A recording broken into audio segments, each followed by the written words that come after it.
James. Bond James. How was that? Cut.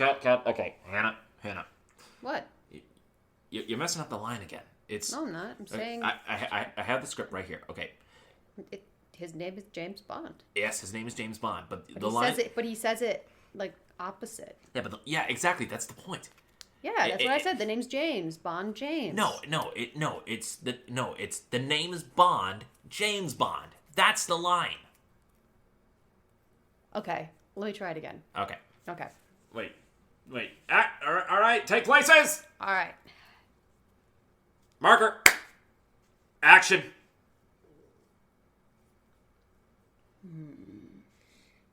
I'm sorry, what was it again? Oh, cut. All right, one more time. Okay. The name is Bond. James Bond. Okay. Now repeat after me. The name is Bond. The name is Bond. James Bond. Okay. All right. Okay. You got it. I got it. All right. One more time for the top. Marker. Action. The Bond's name. James' name. Oh, cut. All right, everybody, just 30 minutes for lunch. I don't need 30 minutes for lunch. I need a break. Lunch! Need a break? Okay. I'll practice.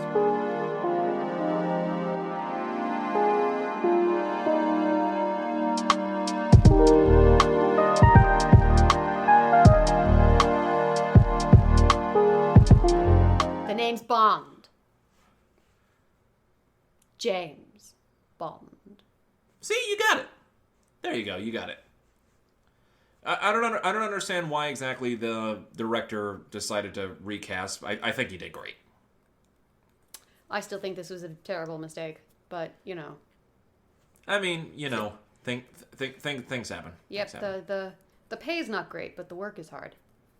Fair enough. Yep. All right. And the water's clean. And the water is clean. I see. Well, shall we dive into Shall we end this farce? Yeah. All right, let's finish up Bond month. What's going on, ladies and gentlemen? Welcome back to the General Geekery podcast. Woo! This is, of course, the podcast where we love to geek out about all that we love to geek out about with no remorse. No regrets. And with all of the enthusiasm in the world. Indeed, and I'm sorry. For your enthusiasm? I don't know. I just thought that would be funny. I did. It took me back from it. I'm like, man, wait, what are you sorry about? I'm one bad joke away from I don't know what. And as always, we are your hosts. I am your resident coffee ninja by day, actor, gamer, and streamer by night. I am Donald Kaczynski. Joining me, as always, she is our dice slinger extraordinaire, artiste magnificent, and our video game inept. Proud inept. Indeed. She is Hannah Kubiak. Yeah. Hello. That was accurately timed. Well done. And ladies and gentlemen, welcome to our final edition of James Bond month for 2021. I hope you guys have had a really good time going through this month. We had a really good time going through some of these old Bond films. It's been a lot of fun.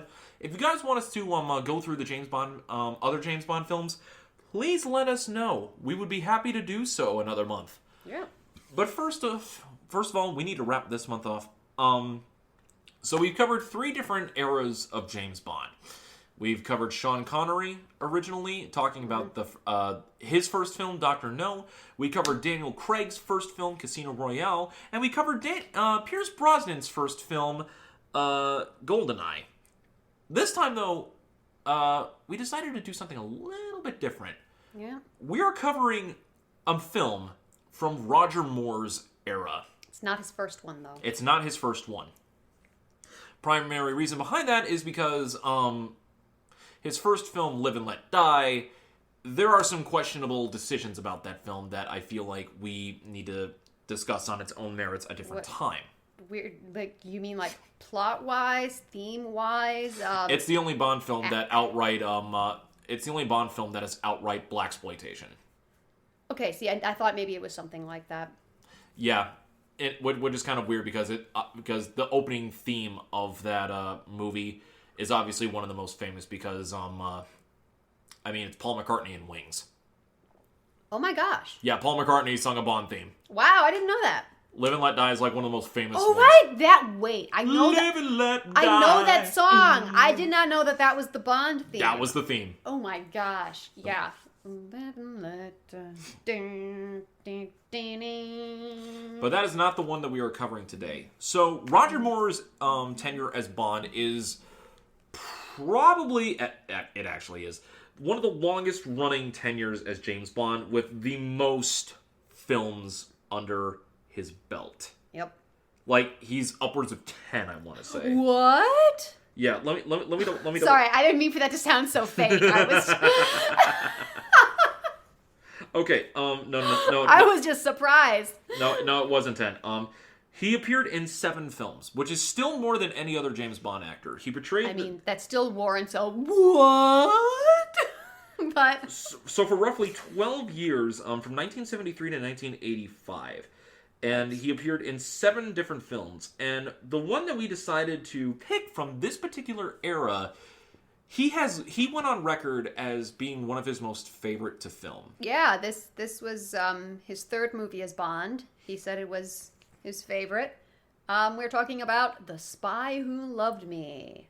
Like heaven above me, the spy who loved me is keeping all my secrets safe tonight.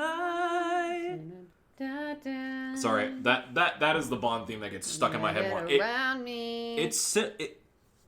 Nobody Does It Better by Carly Simon is a simple song for a James Bond film, but it is really catchy and just really easy to get memorized in your head. Spy Who Loved Me. Pray that I do not get drunk and sing it at karaoke. Oh boy, we should go do karaoke sometime. God, we need to. God, we need to. Not related at all, but that just sounds so much fun. just total sidebar. Sorry about that. No, it's okay. I kind of brought it up. Yeah. So, The Spy Who Loved Me. You have information on this, right? I do mostly. Again, I have my thrilling explanation of the plot because I'm a storyteller and I like that. Some information about production, a fun fact, and a couple of thoughts. That's pretty much it. Fair enough. Just again, a couple pages of A4. So there's a lot of different things about this film that I have brought up as well. The Spy Who Loved Me, if I'm not mistaken, is the 10th film? 10th James Bond movie, directed by Lewis Gilbert. It is the 10th James Bond film, and it came on the back end of 2 flops. Yep. Because at the tail end of the 60s, going into the 70s, the spy thriller genre was kind of dying a slow death. The 60s was the era of like spy thrillers that really took off, and just like any kind of fad in media, it gets milked dry pretty quickly.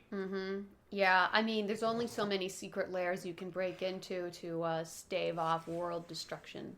Understandable. And some of the later Sean Connery films really didn't help out with that. Switching over to Roger Moore's era, the first 2 films,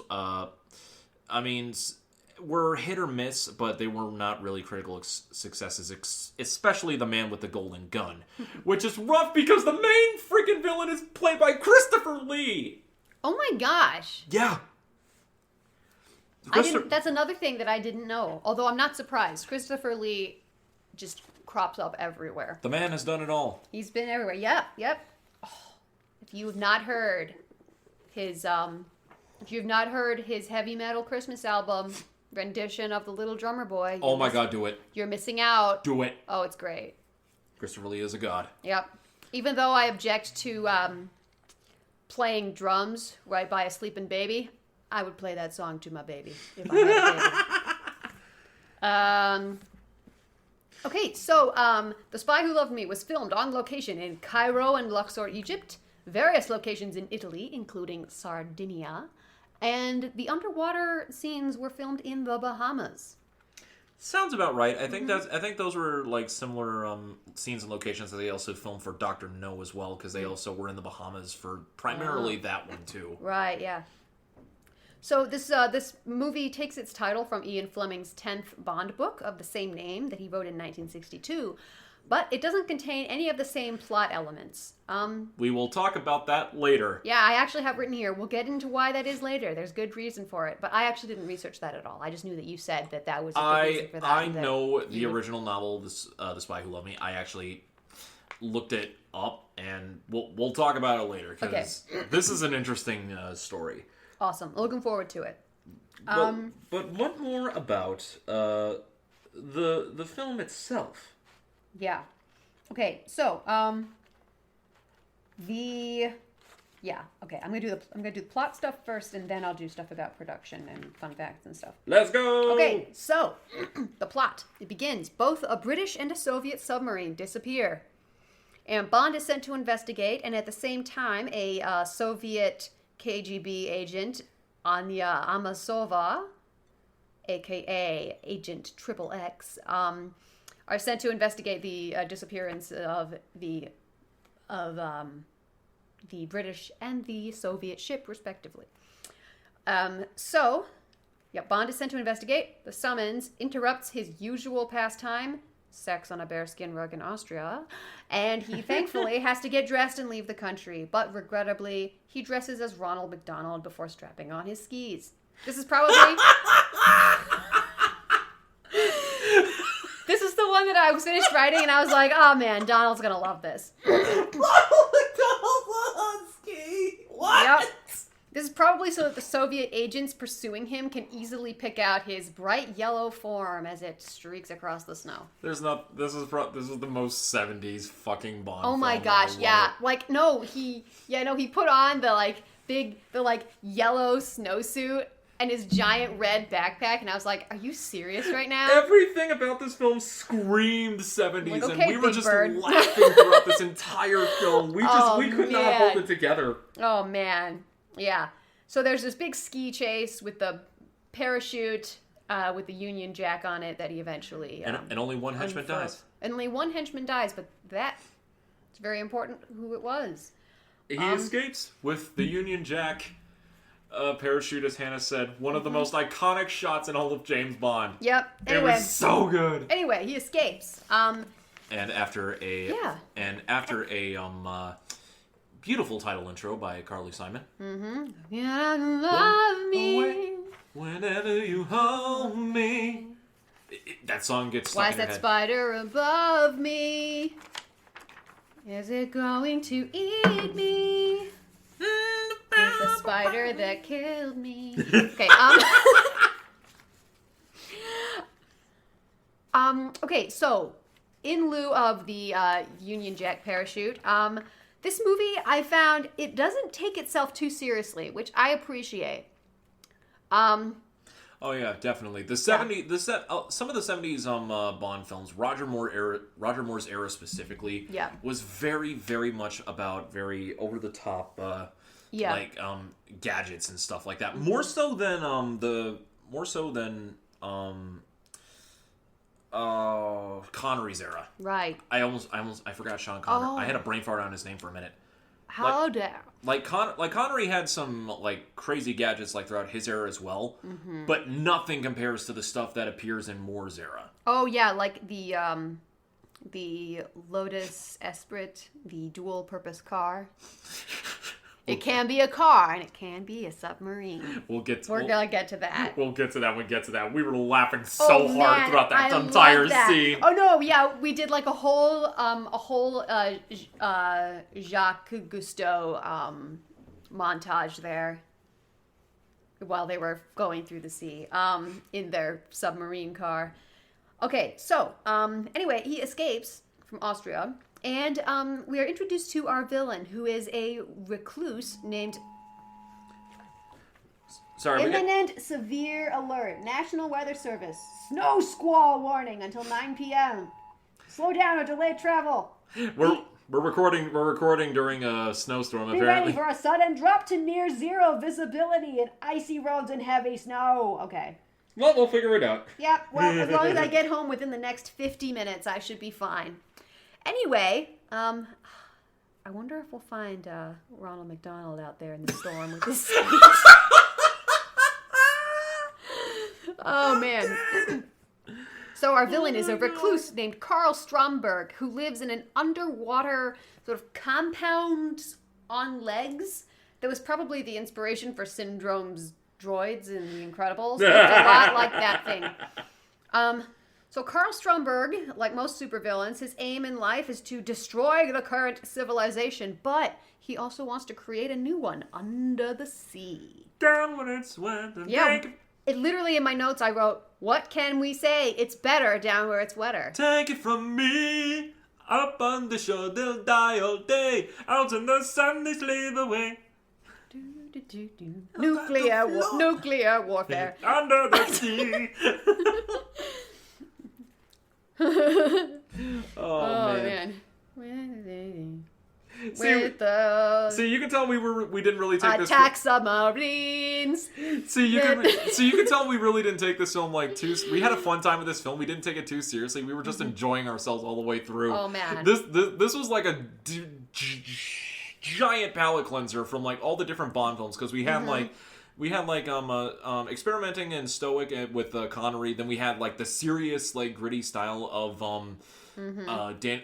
Casino Royale, and then like Action Man antics from Brosnan. This was just, oh my, there was so much. It was a breath of fresh air, and the puns were over the top. Oh my god, this was the punniest film. Oh my goodness. There were so many... Even more punny than she always did enjoy a good squeeze. GoldenEye had several puns. It had a few, but yeah, there was like 4 puns every 15 minutes. It was pretty awesome. Yeah. So his aim is to create a new civilization under the sea after the current civilization has been destroyed by nuclear warfare. So our intro to Stromberg is he mercilessly drops his lover into a shark tank and watches as the shark devours her. He suspected her of betraying him. Shark. Maybe she did, but I guess he's like, would you excuse us, darling? And she sachets over to the elevator and gets in, and then the floor drops out. Yep. Woohoo! Yep. Pretty much. So, Bond begins the mission by trying to acquire a microfilm containing plans for a submarine tracking system. It's thrilling stuff. Who is texting me? Oh, not important. It's probably my house guest taking pictures of my cat. Fair enough. Okay.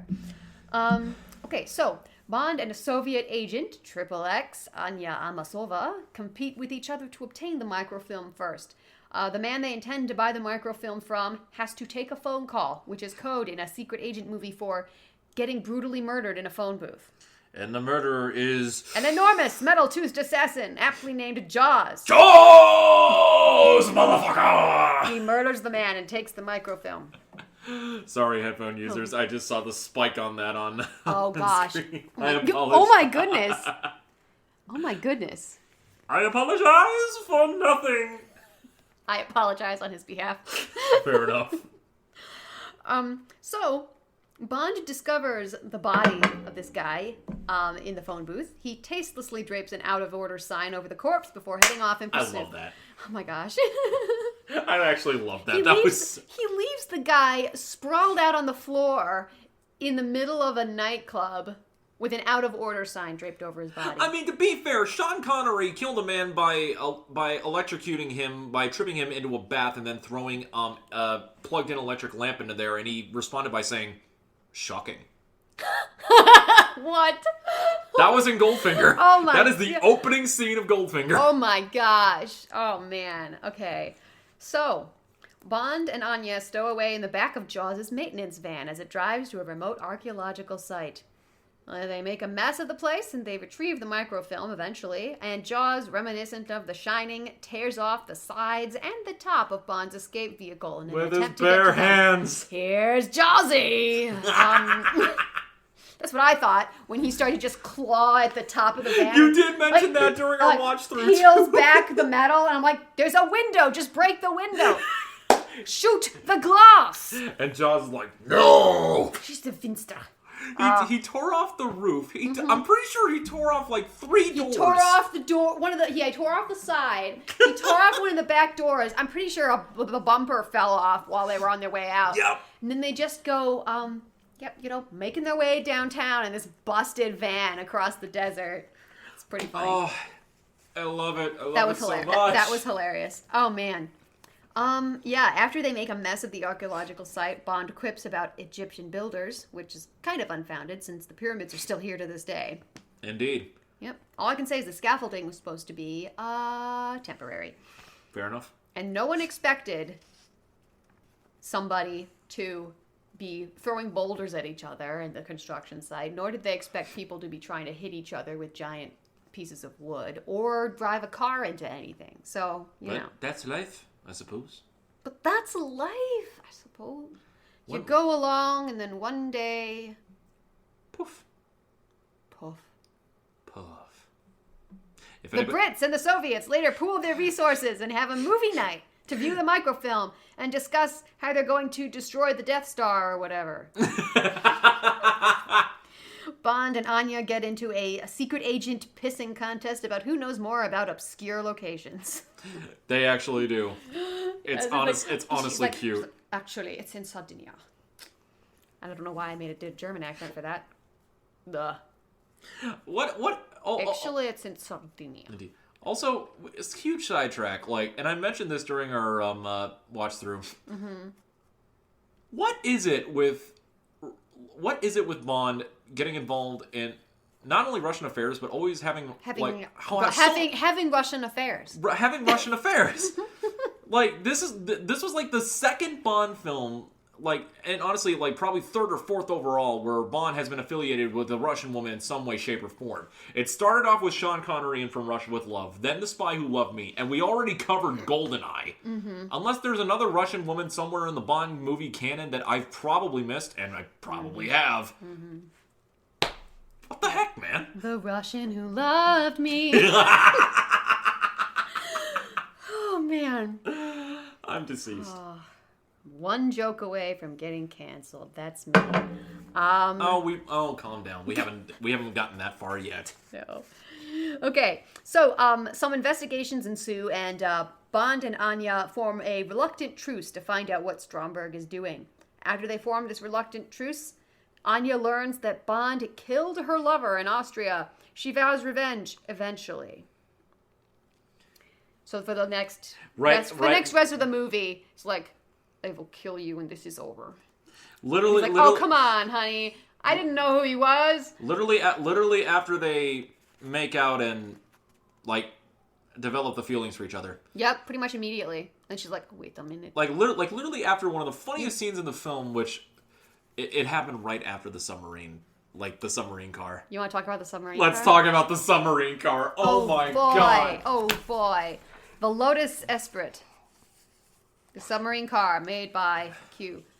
And now 007, please do make sure to try to return this equipment to Q. Please, I know how to deal with this. Have I ever let you down? Frequently. Frequently, yes, frequently. That is the best Q. That is the best quip by Q in the entire series. I love it. Okay, so Donald, do you remember when the Lotus Esprit first pulled up? Mm-hmm. And I was like, no, and I said, wait a minute, is that Elon Musk? She did say that. Do you remember when I said that? When I was okay, so I was reading about it. A fun fact: the submarine car Lotus Esprit, after the filming, was purchased by Elon Musk, who wanted to make a real dual-purpose car. There's no way. No, it is. It's true. There is no way. Yeah, look it up.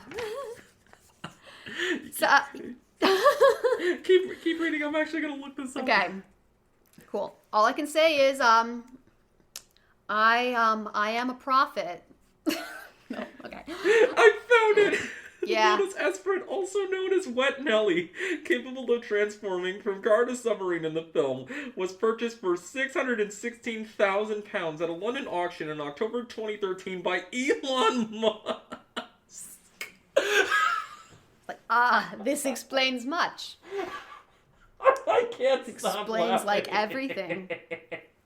explains all the strange looking cars that have come out of that man's brain since then. Okay. Oh, I can't breathe. Okay. All right. I've regained composure. I'm good. Okay, cool. Oh. So, yeah, and then, there was this car chase. This woman that we meet for a hot second who works for Stromberg chases them in a helicopter. They go off a cliff into the water in the car. Not before Jaws also chases them and they knock him off of the cliff where their car crashes on top of a house where a man goes, "Mamma mia!" Everyone else dies. Jaws walks out of the house and perfectly fine. Yep. Screw Boris from GoldenEye. Yep. Jaws is invincible. Jaws is invincible. Truly invincible. Yeah. But no, pretty much everything that happened to him, like, I had seen this movie before, but I don't remember very much about it. But pretty much every time anything happened to Jaws, I was just like, yeah, no, he'll be fine. He can survive that. He can make it. Like, no matter what happened to him. He reappears. I'm sorry, I don't mean to get ahead of myself. He reappears in like the next Bond film in Moonraker. If we remember correctly, because I was talking with a coworker at my job about this, because we were reminiscing about Bond films, and I think he ends the film with someone, like a woman that he ends up falling in love with, stranded on the moon, and like we were arguing whether Jaws survived or not. And I'm like, dude, if anybody in the universe can survive out in space without a spacesuit, without oxygen, it's probably Jaws. Somehow Jaws will survive. Somehow, through the power of Roger Moore movie magic. Yep, the power of Jaws bullshit. Mm-hmm. But yeah, went off a cliff on a motorcycle, fell into a house, and basically just walked away. Just like nothing happened. Walked away from that. He walks away from a lot more than that as well, and I will get to that. Without a single scratch on his face, his body, or even dirt on his suit. Nope. Yeah, it's very strange. It's a very nice suit. That, probably custom tailored for his immense bulk. He does got some big fingies. Yep. Big fingies, big shouldies. They're like sausages. Big head. I mean, you know what they say. Big hands, deep pockets. Indeed. You know what they say. Bigger on the inside. Big hands, big brain. We're circling the drain on this. We need to move on. You know what they say. Hannah, don't. Long story short, they get captured by Stromberg after they go on a little Jacques Cousteau tour of the sea. In a submarine. The Sit back sea. in the well, the tale of a faithful trip. Got a whale of a tale to tell you, lads, whale of a tale or two, by the flapping fish and the girls I've loved on nights like this with the moon above. Whale of a tale and it's all true, I swear by my tattoo, which I may or may not have. There was Harpoon Hannah with a face that made you shudder, lips like fish hooks and nose like a rudder. When I kissed her and held her tenderly, there's no sea monster fierce enough to ever frighten me. Got a whale of a tail. Have you seen the movie of 10,000 Leagues Under the Sea? Or Not for 20,000 Leagues? Not for a very, very long Oh my time. gosh. Oh my! I just always remember that because, We need to revisit that one. oh man, that verse cracked me up. We need to literally just sit down, just write a list of movies that we just want to watch, and then just if we're not doing a theme month, we just talk about a movie a month. We'll figure it out. I have a feeling that this podcast will soon sort of evolve into we watch movies and TV shows and talk about them. Yeah. I think that we should do a episode a week watch of Ghost in the Shell or something. Oh my god, yes, I would absolutely love that. You know what? I want to do a podcast with my sister where we watch all of Supernatural together. Honestly, she's the one who got me into that. So Beautiful. It's her fault. Fair enough. Son of a bitch. So the crew gets captured by Stromberg. They try to don't they try to disguise Anya as a male just by putting a hat on her, and then the hat gets quickly taken off. Yeah, it doesn't work. Yep. Yeah, they get captured. Long story short, they get captured by Stromberg, who reveals his cunning plan. Use the missiles from the Russian and British subs to launch a nuclear attack on Moscow and New York City. He plans to cause nuclear war, which he will ride out in an underwater retreat aptly named Atlantis. Unless he pays him ransom for $1 million. Oh, wait. Wrong spy movie franchise. Wrong spy movie franchise. Sorry, we'll talk about Austin Powers another day. Sorry, guys. I didn't mean to spoil the mood. Oh, mayhem ensues. And, one thing leads to another, and, Jaws ends up stuck to a magnet by his teeth. I feel like that should not work. No, it should have ripped out his jaw. It really should have, but Roger Moore era. Yeah, Jaws can do anything. And then Jaws ends up on Shark Tank, his patented custom suits. But everyone said, I'm out. And they dropped him into a Shark Tank, an actual Shark Tank, where... Jaws versus Jaws. Jaws versus Jaws. Jaws v. Jaws. They fight. Jaws. Jaws v. Jaws. Jaws v. Jaws. And guess who won? Jaws. Jaws, motherfucker. Human Jaws. He bites the shark to death. If I'm not mistaken. And swims away unscathed. If I'm not mistaken, I could be wrong, but unless, my Bond history deceives me, I think Jaws is, the only Bond villain henchman that actually lives through his movie. And I think he did it twice. I mean, with good reason. Even though he ended up on the moon. Yeah. Oh, man. Dad sent me to the moon! Oh, shut up, Luther. Oh, man. Okay, so, mayhem ensues. Yep, Jaws ends up in a Shark Tank. Bond and the American sub crew change the coordinates of the two submarines to cause them to fire the missiles at each other. Bond rescues Amasova from Stromberg. Even though she has vowed to kill him when the mission is over, I guess he thinks he'll get lucky. She still hates him. They go into an escape pod. Which is strangely stylized like a love hotel room. Yep, there's champagne in there even. She points a gun at him, which happens in every love hotel. The funny thing about before that happens, and he finds the wine. Oh, I guess Stromberg's not all that bad. A person who likes Dom Perignon 52 can't be all too bad, now can he? The brand of a particular brand of wine, Dom Perignon, gets mentioned in several different Bond films. It was actually mentioned in Dr. No too.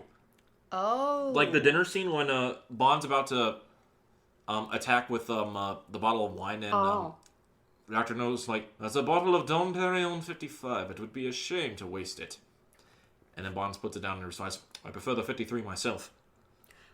Anyway, honestly, as a person who can't smell and can't taste very well, I do not understand that. I'm just it's wine. But that's just me. Well, for those ones, the 53 is the different years that they were released. So oh no, I know that. The aging process. I'm not a complete fool. I know a little bit about wine.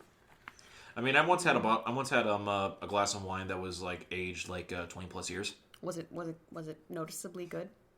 There was a difference. There was a depthness to the bottle, because it was it was a well preserved bottle. One of my friend's uncles, I was visiting. He had his own wine cellar, and it was my friend's 21st, and I got to partake in that bottle. Very good. Oh, that's awesome. Okay, so she points a gun at him, but for some reason she spares his life, and their immediate supervisors discover them in an escape pod, intimately entwined. It's an HR nightmare. Yep. Like the end of most Bond movies. It's an HR nightmare. This one more so because it's basically they're developing relations between nations. Yep. And big problems. And what's the big line and pun innuendo that Bond ends the film on? Do you? Yes, I do. I have thoughts. I was hoping you. He said, "What are you doing, Bond?" And he says, "Keeping up the British end." What exactly do you think the British end is, Bond? What do you think that is? Wait.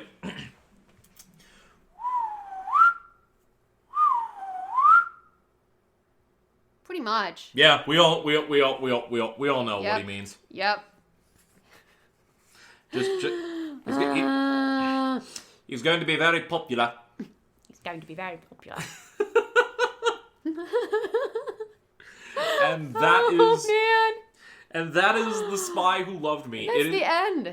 It's considered by a lot of people to be a big favorite of people who love the Roger Moore era, and honestly, I have to agree. I had not seen this film. I have not seen this film all the way through since before we started this. This was one of the few films that, one of the films that I was watching for the first time, fully all the way through while we were watching this. Oh, man. I had such a fun time. Mm-hmm. Oh my god, I had been sleeping on this film. It is. Yep. It's now like one of my favorite James Bond films. Like, it's so campy, so ludicrously over the top. It's fantastic, and I love it. If the British end up, it's an HR nightmare. And it's nothing like the original novel, which was never released in America until after Fleming's death.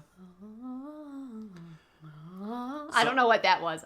So now that we're through all that, do you want me to... I do have a couple of informations about production. Yes, please. So yeah, the movie before this was The Man with the Golden Gun in 1974, which was not well received, so this 10th movie was a shot at redemption. Finding a director was tricky, probably because no one wanted to touch it anymore. Yeah, it was make or break, basically. They initially approached Steven Spielberg, who coincidentally was in post-production for Jaws. Do I say it a third time? Screw it, I'm saying it a third time. Yeah. Jaws, motherfucker! Just go stand in the other room if you're going to do that again. No. No, So, okay, fine. I guess they Go into the other room. Hold on. Okay. All right. Just watch the Close the door.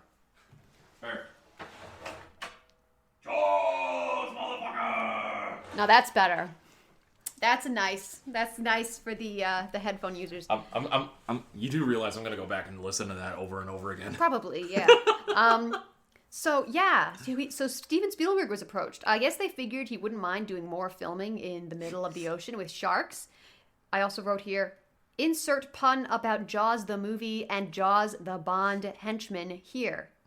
But I couldn't think of one. Anyway, Spielberg didn't bite. They settled on Lewis Gilbert, who had previously directed the Bond film You Only Live Twice. I guess you only direct Bond twice. Fair. Fair enough. A flashback from our last episode. You only direct Bond twice. Once again, I apologize, Nancy Sinatra. And, Ian Fleming asked that no elements of the original book be used, but the character Jaws is loosely based on Saul Horror, a character from the book who had steel teeth. Yep. And that brings us to the original novel. Are you ready for this one? Go for it. That's everything I had to say. Okay, so, like Hannah said, the original Spy Who Loved Me was the 10th book in Ian Fleming's James Bond franchise. Originally released in April of 1962. This book was... a bag of garbage. I wouldn't call it a bag of garbage. There's some interesting elements. Okay. See, I don't know anything about it. I can't even say that. Like, there's some points that like make it stand out among all the other like Bond stories. Like the structure I find interesting, but at the same time, this is a rough read. This is a very rough read. I had a tough time reading just the like overview synopsis. This is actually the prologue to the book. Oh wait, that was written by Ian Fleming. Okay, the prologue is the prologue written by Ian Fleming? Yes. I found what follows lying on my desk one morning. As you will see, it appears to be the first-person story of a young woman, evidently beautiful and not unskilled in the arts of love. According to her story, she appears to have been involved, both perilously and romantically, with the same James Bond, whose Secret Service exploits I myself have written from time to time. With the manuscript was a note signed Vivienne Michel, assuring me that what she had written was purest truth and from the depths of her heart. I was interested in this view of James Bond through the wrong end of the telescope, so to speak, and after obtaining clearance for certain minor infringements of the Official Secrets Act, I have much pleasure in sponsoring its publication. Which is actually kind of insane because, according to Ian Fleming himself, he originally wrote this novel in order to make sure that his readership audience was actually for more adult people, because the James Bond books by that time were being read by children. So he wrote this one with adults in mind, and everyone hated it. So he wrote 50 Shades of Bond, and it didn't go over well? Kind of. The novel is wrote in 3 different sections, me, they, and him. Me is written from the viewpoint of Vivian Viv Michelle, who was mentioned in the prologue. She was narrating her own story. Them is told from another. Basically, overall, something happens where Vivian is looking over a motel in Canada, if I'm not mistaken, like that, and if I am not mistaken, she's basically fighting for her life because I forget if it was like gangsters or something like that try to rob the place. And which also leads to a point of them, trigger warning for all of our viewers, they're about to rape her. And then that's when James Bond appears. He doesn't appear until like 2/3 through the book. Wow. And so Bond, and basically Bond, this is around this time, because hold on, I have to double check really quick. Yes. So this book was written after Thunderball, and this particular story takes place around the time that Bond was in America during Operation Thunderball. Okay. And he basically saves her, and she motors off and goes about her business, retelling the story of apparently the spy who loved her to like the police officers. It's not a very James Bond kind of novel. There's a good chunk of it that apparently, according to some readers, came off as smut. Readers weren't happy, and Fleming had to explain to his publishers like what this book was about. Even he ended up being very unhappy with it, so much so that until after his death, there were to be no re-releases on in any form on paperback or overseas publications. There are several countries that outright do not have this book published. They banned it. Oh my gosh. Yeah. This is it's the black sheep of like the original James Bond novels. Oh my gosh. Is like the best way that I can describe it. Apparently, the British Daily Express adapted it into a comic strip back in the 60s. That would have been very interesting. Would love to see where that ended up. Oh man, that was a really pervy giggle I just did. Oh my goodness. Hannah, behave. And Ian Fleming, in a letter to his editor later on, the experiment has obviously gone Very much awry. I'll say. No The kidding. experiment has gone awry. Yep, here it is. The reception to the novel That's was what so happens bad. every time I try and cook something new. Yep. Fleming subsequently requested that there should be no reprints or paperback version of the book, and for the British market, no paperback version appeared until after Fleming's death. Because of the heightened sexual writing in the novel, it was banned in a number of countries. In the US, the story was also published in Stag magazine with the title changed to Motel Nymph. Ugh. Yeah, that's not very... Yeah, this novel really does not have a very good history behind it. And yet somehow the film counterpart, which is only the counterpart in name only, is, in my opinion, probably one of the most enjoyable viewing experiences I've had with a Bond film in It was in a pretty. while. It was pretty fun. I enjoyed it. I mean, Once you got the fact that you sort of started to understand that, like, oh yeah, don't take it too seriously. Yeah. You know. So I overall enjoyed this. Yeah, as soon as we let down like our emotions of like analyzing like and things like that, and keep in mind like we were also having a couple of drinks that night in order to like just relax and everything like that. So we were both like maybe a few shots of bourbon in when watching this. Yeah, I just kept on adding bourbon to my glass of. We just lost ourselves and had such a good time. Sprite. Yeah, I had like a little mini can of Sprite, and like I just kept adding bourbon to it. It just got more and more bourbony as the night went on. It was lovely. It was a fun night. It was a really fun night. Oh my god! Like, and as much as I love the films GoldenEye and Casino Royale, like, I love them, but there's just a charm to the campiness of like 60s and 70s era James Bond films. Yeah. There's a magic to it. It's so hard to describe.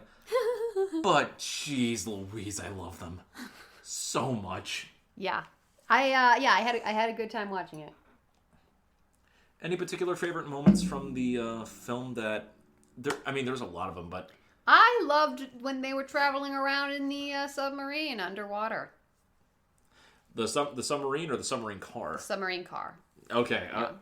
And oh my god, when they oh yeah, when they drove up onto the beach and everybody's like, what in the world? There was a guy that was like drinking a beer and he's like, what in the heck? we were both expecting like a third final cutback to that guy just throwing away the bottle, going something along the lines of, I'm quitting drinking. Oh. The sea. Here you will see. Oh, Hannah kept doing this bit. Scuba divers. So majestic, very dangerous. And here we see the pufferfish in its natural habitat. So majestic. And so very, very dangerous. Here we see... seaweed. Majestic. And dangerous. Here we see the tall, dapper British dandy gentleman. So majestic. And very... very dangerous. Small child at the beach. So majestic. And very dangerous. We were doing this bit like throughout that entire scene for like 5 minutes. Every single thing we saw, we were like, look at that thing. So majestic. Dangerous. Like we lost ourselves like in the comedy. Like we were gone. Drunk man on the beach. So majestic. So majestic. And dangerous. You do realize I'm going to put this in the description of the episode, right? What? That it was majestic and dangerous? I'm just going to write something along the lines of so majestic and dangerous. Yep. Something like that. Okay, yep. New merch. Majestic and dangerous. Yes. I'm writing it down right now. So majestic. But yeah, like I said earlier, the film is like an encapsulation of like what really defines like Roger Moore's like tenure as James Bond. Just campy dialogue, campy situations. Like it doesn't always take itself too seriously. I think the only film that really took itself too seriously was like the last one that he was in, like before like it's transferred over to Timothy Dalton as James Bond. Which we didn't really get to talk about this month, but maybe we'll cover Dalton's 2 films as Bond maybe another time. Oh yeah. But I will say, one thing about the campiness of this Roger Moore's era that did go into his last film, which was the most serious. Christopher Walken was the villain. Christopher Walken. He was a Bond villain. Unironically. What? He gotta have more cowbell. I got more cowbell. Never in my life did I ever think that Christopher Walken and James Bond ever were entwined in some way, shape, or form. But now that I know that they have, I can never let it go. I think one of my favorite Christopher Walken roles is a little-known one in Kangaroo Jack. Oh my god! He plays the protagonist's like New York mob boss stepfather. One of my favorite ones was It's like he's trying to improve his voice, and he has like these vocal exercise tapes that he's listening to, and it's like, now use the word in a sentence. It's like amorphous, having no definite form, shapeless. One of my favorite ones with Christopher Walken was and this is gonna sound so damn weird saying it out loud, the Disney Country Bears movie. He was the main villain in that, and He plays everything so straight. It's intoxicating. Oh my gosh. He's like a magical fairy that appeared on set. It's just wonderful. Oh man. Oh, did you know that that for lighting for this movie, for The Spy Who Loved Me, they were having trouble with it, with the interior of like the submarine bay or whatever. And apparently they snuck Stanley Kubrick on set to advise them about it. What? Yeah. Isn't that weird? Well, I mean, if you're going to sneak anybody on set, it most likely is probably going to be like one of the most legendary filmmakers of all time. Yep. Well, hot. Surprised that they didn't have Spielberg on as a shark expert. If they had Spielberg on there, it would just be nothing but spotlight fetishes all the way around. Oh, spotlights. Spotlights. Spotlights are to Steven Spielberg what explosions are to Michael Bay. Right. Oh my gosh. Yeah. But anyway, we're getting sidetracked. Or like feet are to Quentin Tarantino. Yeah. See, probably. I learn. Well done. Yep. But yeah, that was The Spy Who Loved Me, and with that, I think we can conclude James Bond month. Woo! Oh man, what a month it has been. Thank you guys so much for tuning in and listening to us talk about James Bond for an entire month. Bless your patience. We hope you guys had a lot of fun. What are some of your favorite James Bond films? Let us know. Let us know on social media, wherever we're found. If you want to find us, we are on Instagram, Facebook, and on Twitter. Links of which are in the description of this episode. Or if you guys want to chat with us more directly, you can join our Discord, the General Geekery Guild. The link to the Discord will be in the description of this episode. If you guys want to listen to more of the podcast, we are everywhere that podcasts can be found. Spreaker, Spotify, Stitcher, all that good stuff. And if you guys want to listen to the entire series from beginning to present, we have the full playlist available for you guys over on YouTube. The link to that playlist is in the description of this episode. If you guys want to help support us doing what we do here on the podcast, you can either pledge to our Patreon at patreon.com/generalgeekery, or you can donate to our Ko-fi page. Link for both of them are in the description. And you guys can check us out over on Twitch, on Loaded Dice Adventures on Twitch, and on my personal Twitch channel where I do my own streams, and we also do our Inepticon streams. Woo! That's coming back on Tuesday. Well, I mean, it will be in the past when this episode comes out, so never mind. So yeah, please stay tuned in for that. We cannot wait. Inepticon in the past. Or is it the future? I don't know. But thank you guys. Beware the curse. Return the slab. Oh wait, that's a different series entirely. Captain Kirk, go back. What do you make of that, Spock? Very bad poetry, Captain. Indeed. Well, thank you guys so much for tuning in. That was bizarre, non sequitur. This has been episode 108 of the General Geekery podcast, talking about The Spy Who Loved Me. For Hannah Kubiak, I'm Donald Kaczynski. Until next time, guys, always remember to sharpen your metal teeth before fighting sharks. Who will win? Jaws v. Jaws. Always have your vodka martini shaken, not stirred. And as always, remember to keep your geek on. Always. Clink, clink. Keep the British end up. Bye, guys. Oh, man.